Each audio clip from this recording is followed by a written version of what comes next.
Good morning साथियों, जय माता दी, सुप्रभात। सभी मित्रों को सुबह की राम राम। आज फिर एक नई और प्यारी सी सुबह हो गई है। आप लोग देख रहे हैं पक्षियों की प्यारी प्यारी आवाज़ें और मुक्तेश्वर महाराज टेम्पल पे आरती हो रही है। बहुत ही सुखद अनुभव होता है सुबह और शाम आरती सुनना। यहाँ बहुत ही अच्छा लगता है। कानों पे जब ध्वनि जाती है बहुत ही सुंदर एहसास होता है। अभी बहुत ही ठंडा है, जैसे धूप आ जाएगा थोड़ी राहत मिल जाएगी।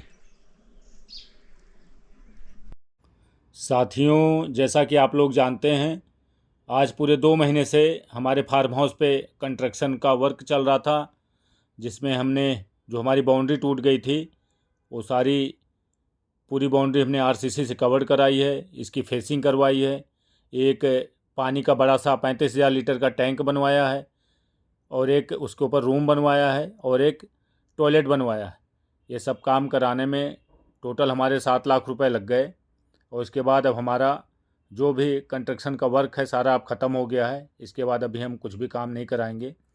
अंसारी जी ने हमें वहाँ बर्फ़बारी की, जो फर्स्ट बर्फ़बारी हमारे फार्म हाउस पे हुई थी, रोड साइड से वीडियो बना के डाली थी, तो आप लोग भी देखिए।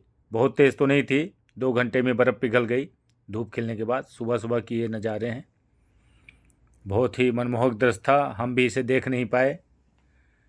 साथियों, ये हमारे फार्म हाउस से पीछे जो वैली है उसका दृश्य है। ये रोड जो हमारे ऊपर को जाती है। हमारे फार्म हाउस के अगल बगल चारों तरफ से ही पहाड़ हैं। 360 डिग्री का व्यू आता है। अभी हम जा रहे हैं मॉर्निंग वॉक पे और हम लगातार पहाड़ों से जुड़ी हुई जो भी गतिविधि है, यहाँ जो भी हमारा काम चल रहा है उसके बारे में आपको बताते रहते हैं, इन्फॉर्म करते रहते हैं। आज बड़ी खुशी और शांति मिल रही है कि अब हमारा जो कंस्ट्रक्शन का वर्क है वो ख़त्म हो रहा है, क्योंकि बहुत ही ज़्यादा पैसा लग रहा था और यहाँ पहाड़ों में घर बनाना इतना आसान नहीं है। मैं थक चुका था, आर्थिक स्थिति भी डाउन होने लगी थी, क्योंकि इससे पहले 38 लाख रुपए 40 लाख रुपए का खर्चा आ चुका था। 7-8 लाख रुपए का खर्चा फिर से आना। जब से ज़मीन ली है लगातार काम चल ही रहा था। बाकी हमारे जो पड़ोसी हैं उन लोगों का बड़ा सहयोग मिला। मुन्ना जी हैं, पूरन जी हैं और दिनेश जी और नवीन जी वगैरह हैं आस पड़ोस जो हमारे हैं, इनके देख रेख में। क्योंकि मैं वहाँ था नहीं, हर चीज़ों की जो भी ज़रूरत पड़ती थी ये लोग भाग भाग के करते थे। इनका मैं बड़ा शुक्रगुजार हूँ। आज हमारा काम ख़त्म हुआ, ये सुन के मन में बड़ी सुकून शांति हो रही है। अंसारी जी की देख रेख में सारा काम हुआ, उन्होंने बहुत अच्छे से काम किया। मैं तो वहाँ नहीं था, बाकी सारा काम चल रहा था। आज वहाँ टाइल वगैरह लग रही हैं, इसके बाद फिर ये काम लास्ट हो जाएगा। अब इसके बाद यहाँ कोई भी हम काम नहीं कराएंगे। बाकी जो जगह हमारे पास बची है इस पे हम खूब सारे फूल लगवाएंगे और बहुत सारे फल के वृक्ष लगवाएंगे, क्योंकि हमारा जो सोचना था, हम यहाँ एक सुकून और शांति की तलाश में आए थे। ये हिमालयन क्षेत्र है और हम प्रकृति से बिल्कुल भी छेड़छाड़ नहीं चाहते, तो इसलिए हमने अपने मकान का साइज़ छोटा ही रखा हुआ है। बाकी ओपन एरिया हमारे पास बहुत ज़्यादा है, उसमें हम ग्रीनरी लाएंगे, यही सोच हमारी है। अब की बार सर्दियों में फल के पौधे लगवाने हैं और अब की जब ये 31 दिसंबर के एंड में वहाँ हम जाएंगे तो कई कई सारे फल के पौधे वहाँ लगाने का हमारा विचार है। थोड़ा मिट्टी का काम रह जाएगा, वो कराने के बाद वहाँ पे हम फल के वृक्ष लगवाएंगे। हमने अपने फार्म हाउस के लिए साउंड सिस्टम वगैरह ले लिया है। वो एक हमने ग्रीन वैली वृंदावन का जो लाइटिंग वाला बोर्ड भी बनवाया है।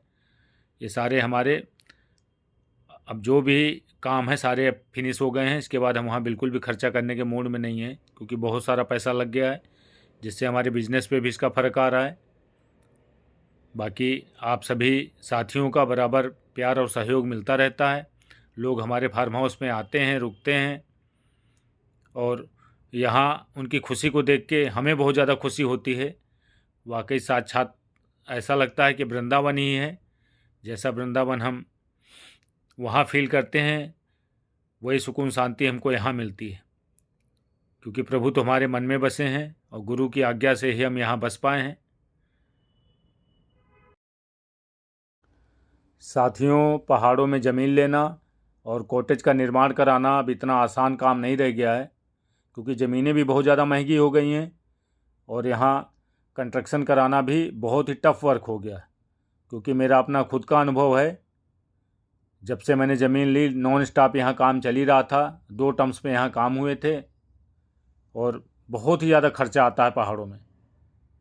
सपने देखना तो आसान होता है, लेकिन उन सपनों को पूरा करने के लिए जो संघर्ष लगता है वो आदमी को तोड़ के रख देता है। अब जाके हमारा फार्म हाउस का काम ख़त्म हुआ तो प्रभु से यही है कि अब थोड़ा सा सुकून शांति मिलेगी, क्योंकि नॉन स्टॉप ही काम चला रहा था, बजट भी बिगड़ गया था और बहुत ज़्यादा दिक्कतें हो रही थी। लेकिन अब प्रभु की कृपा से, उनके आशीर्वाद से अब धीरे धीरे हमारा काम विराम हो गया है।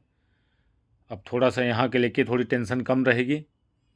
ये आप देख रहे हैं सुबह सुबह जो पहाड़ों में शीत गिरती है, पूरे खेतों में वाइट वाइट लेयर सी जम जाती। जब तक यहाँ धूप नहीं पड़ेगी ऐसी सफ़ेद सफ़ेद लेयर दिखेगी, उसके बाद फिर यहाँ पे ये पिघल जाएगी। ये आप देख रहे हैं हिमालय के खूबसूरत नज़ारे। इस टाइम पहाड़ों में हिमालय व्यू देखने को मिल रहा है। अभी 2-3 दिन से लगातार हवा बहुत चल रही है, मौसम भी बिगड़ा बिगड़ा सा है और ठंड का तो क्या कहना। हमारे यहाँ तो प्रभु की ये रहमत है कि धूप दिन भर रहती है, तो धूप दिन में तो बड़ा अच्छा रहता है, लेकिन धूप जाते ही ऐसा लगता है जैसे प्राण सूख जाएंगे, इतनी कड़ी और इतनी ज़्यादा सर्दी पड़ती है। साथियों, अगर आप लोग भी विंटर वेकेशन के लिए आप लोग भी पहाड़ों में आना चाहते हैं तो आप लोग आ सकते हैं यहाँ पे, क्योंकि इस टाइम यहाँ बर्फ़बारी भी शुरू हो गई है और यहाँ का मौसम बहुत ज़्यादा ठंडा और सुहावना है। बस आप लोग ये ध्यान रखें कि गर्म कपड़े ज़्यादा से ज़्यादा लेके चलें, क्योंकि यहाँ सर्दी बहुत ही ज़्यादा होती है। इस टाइम टेम्परेचर की बात करें तो यहाँ टेम्परेचर माइनस में चला जाता है। दिन में धूप रहती है, कोई दिन ऐसा नहीं होता यहाँ बदली वगैरह नहीं होती। सुबह सुबह ही यहाँ 6:30-7 बजे धूप आ जाती है, दिन भर धूप रहती है। बाकी धूप जाने के बाद ही यहाँ सर्दी का एहसास होता है। या आप धूप से हट के रूम में चले जाओ तो आपको ठंड लगती है। बाकी हमने यहाँ अपने फार्म हाउस पे अपने रूम्स में सारी फैसिलिटी करा रखी हैं। यहाँ हमारे यहाँ हीटर की सुविधा है और गर्म पानी की केटल है। हर रूम में 2-2 3-3 कंबल भी हमने दिए हुए हैं। तो देखो, सर्दी के समय सर्दी तो रहती ही है, बाकी है कि रूम के अंदर उतना एहसास नहीं होता, रूम के बाहर ही बैठने में सर्दी ज़्यादा लगती है। तो आप लोग भी आइए, इस टाइम मौसम अच्छा हो रहा है और हमारे फार्म हाउस के मज़े लीजिए, क्योंकि ये वृंदावन है। हमने यहाँ अपने गुरु की आज्ञा से एक प्रभु का धाम बनाने का प्रयास किया है। तो आप सभी मित्रों का, साथियों का बराबर प्यार मिलता है। जो लोग यहाँ आते हैं, यहाँ की आके सराहना करते हैं, बहुत ही अच्छा लगता है। ये सिर्फ हमारे प्रभु के आशीर्वाद से, उनकी कृपा से संभव हो पाया है। और बाकी यहाँ जो हमारे मित्रगण हैं उनका सहयोग बहुत मिला और हमारा वृंदावन धाम प्रभु की कृपा से फल फूल रहा है। तो आप लोग से भी निवेदन है कि जब भी आपको टाइम मिले एक बार यहाँ ज़रूर चेकआउट कीजिए, क्योंकि आप बहुत जगह रुके होंगे, लेकिन एक बार एक रात आप रुक के यहाँ देखेंगे, वाकई आपको यहाँ एक नई ऊर्जा का अनुभव होगा। बाकी साथियों, अगर हमारी वीडियोस आपको पसंद आती हैं तो हमारे चैनल को लाइक कीजिए, सब्सक्राइब कीजिए और अपना प्यार दीजिए। बाकी मिलते हैं अगली वीडियो में। जय माता दी।